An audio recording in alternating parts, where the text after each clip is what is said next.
अनुभव ज़िंदगी के पकवान का नमक है, जिनके बिना ज़िंदगी फीकी है। ज़िंदगी के एक्सपीरियंस उन्हें सुनकर नहीं, उन्हें जी कर बनाए जाते हैं। ये आपके ज़िंदगी के एक्सपीरियंसेस ही हैं जो कि आपकी ज़िंदगी को ज़िंदा बनाए रखते हैं। ज़िंदगी बहुत कुछ सिखाती है, ज़रूरत है तो सीखने वाली की।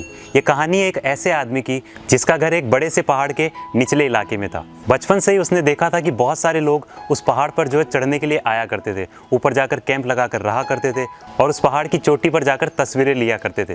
तो अब उसने सोचा कि यार मुझे भी इस पहाड़ पर जो है चढ़कर देखना चाहिए कि इस पर कैसे चढ़ा जाता है, ऊपर जाने का रास्ता क्या है और ऊपर जाकर के कैसा नज़ारा जो है दिखता है। तो यह आदमी उस पहाड़ के नीचे आकर के खड़ा हो गया और ये सोचने लगा कि मुझे किस रास्ते से ऊपर चढ़ना शुरू करना चाहिए। तभी उसने देखा कि ऊपर से एक ट्रैवलर नीचे की ओर उतर रहा था। उसने उससे पूछा कि आप ऊपर से ही आए हैं ना, मुझे ये बताइए कि आप किस रास्ते से ऊपर गए थे, आपका कैसा एक्सपीरियंस रहा और ऊपर जाकर के कैसा नज़ारा दिखता है। उस ट्रैवलर ने उस आदमी को अपना सारा एक्सपीरियंस बताया कि वो किस रास्ते से ऊपर गया था, रास्ते में चढ़ने में उसे कितनी परेशानियां हुई, ऊपर चढ़ने वाला जो ये रास्ता है ये कितना थकान भरा है, और उसने आखिरी में ये भी बताया कि जब आप ऊपर पहुंच जाते हैं तो किस तरह का नज़ारा आपको दिखता है। अब उस ट्रैवलर का ये एक्सपीरियंस सुनने के बाद में उस आदमी ने अपने मन में सोचा कि यार मुझे लगता है कि जिस रास्ते से ये ट्रैवलर होकर के आया है ये रास्ता बहुत ही बड़ा और थकाने वाला है, मैं इस रास्ते पर नहीं जाऊंगा।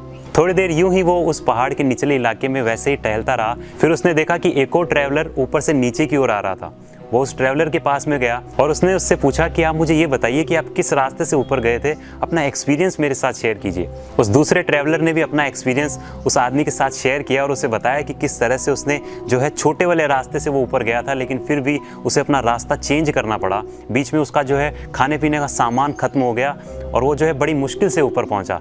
और एंड में उसने ये भी बताया कि ऊपर पहुंचने के बाद किस तरह का नज़ारा जो है ऊपर से दिखाई देता है। अब उस आदमी ने सोचा कि इस ट्रैवलर का जो रास्ता है ये भी मुझे ठीक नहीं लग रहा है, और ऐसे ही करते करते उसने बहुत सारे ट्रैवलर्स से जो है उनका रास्ता और उनका एक्सपीरियंस पूछा, क्या क्या परेशानियां आती है, और ये भी पूछा कि ऊपर पहुंचने के बाद किस तरह का नज़ारा दिखता है। अब इतने सारे लोगों से एक ही सवाल पूछने के बाद उसके मन में ये ख्याल आया कि यार मैंने इतने सारे लोगों से पूछा, सब ने जितने भी तरह के रास्ते हो सकते थे वो भी मुझे बता दिए। उन्होंने मुझे ये भी बता दिया कि रास्ते में चलने पर क्या क्या परेशानियां आ सकती है, और सबसे बड़ी बात ये है कि मुझे अब ये भी पता चल गया है कि ऊपर पहुँचने के बाद किस तरह का नज़ारा दिखता है। अब इतने सारे लोगों से मैंने पूछ लिया है तो मैं वहाँ ऊपर जाके भला क्या अलग देख लूँगा। अलग अलग लोगों से मैंने पूछा है, अलग अलग लोगों ने मुझे ये बताया कि ऊपर जाके कैसा नज़ारा दिखता है। अब मैं अगर ऊपर चला भी गया तो मुझे क्या ही अलग दिखेगा। और ये सोचकर वो आदमी उस पहाड़ पर कभी चढ़ा ही नहीं। अब उस आदमी को ये बात कौन समझाए कि ज़िंदगी के एक्सपीरियंस उन्हें सुनकर नहीं, उन्हें जी कर बनाए जाते हैं।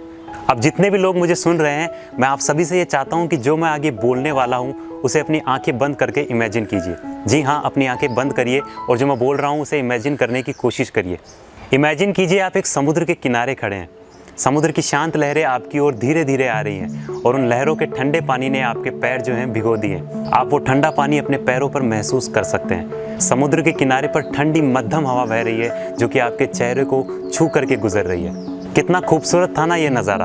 अब ज़रा सोचिए, इसी नज़ारे को इमेजिन करने के बजाय अगर आप सच में जी कर देखेंगे तो ये कितना और ज़्यादा खूबसूरत होगा। स्टोरीजिक रोहित आज आपसे सिर्फ इतना कहेगा कि कसरत के बारे में पढ़कर या फिर उसके वीडियो देखने से कुछ नहीं होगा। असल एक्सरसाइज तो सिर्फ तब हो सकती है जबकि आप खुद एक्सरसाइज करें। ज़िंदगी के एक्सपीरियंसेस के बारे में मैं आपको एक बार फिर से वही बात कहना चाहूँगा जो कि एक बार पहले भी मैंने आपको बताई थी कि आपके ज़िंदगी के एक्सपीरियंसेस ही हैं जो कि आपकी ज़िंदगी को ज़िंदा बनाए रखते हैं। अनुभव ज़िंदगी के पकवान का नमक है, जिनके बिना ज़िंदगी फीकी है। उम्मीद करता हूँ आपको आज की ये कहानी पसंद आई होगी। अगर आपको ये पसंद आई है तो इस वीडियो को लाइक कीजिए, मेरे चैनल को सब्सक्राइब कीजिए और इस वीडियो को अपने दोस्तों के साथ शेयर कीजिए। बहुत जल्द मैं आपको मिलूंगा ऐसी ही बेहतरीन कहानियों के साथ स्टोरीजिक रोहित के YouTube चैनल पर सुबह 9 बजे।